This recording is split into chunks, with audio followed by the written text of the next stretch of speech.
Et ma ütlen, et siin on juba selline, kuidas seda nimetatakse, tifopotentsiaal on ka täitsa olemas.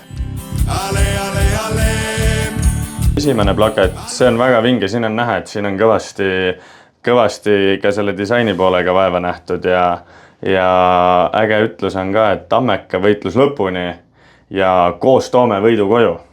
Et ma ütlen, et siin on juba selline, kuidas seda nimetatakse, tifopotentsiaal on ka täitsa olemas, et väga lahe, selline jõuline. Nii, ja võtame järgmise. Nii, võitle Tammeka, võitle. Siin on, nagu see on selline hästi ilus, puhas, clean. Ja all on ilusti Tammeka logoga tehtud, et taaskord väga kihvt. Nii. Siin on nüüd ka erinevaid värve ja siin on Tanelile siis ka veel nii-öelda pühendus, et väga äge number välja toodud ja Tammeka võitle. Ja ilusti siis all on tammetõru ka välja toodud.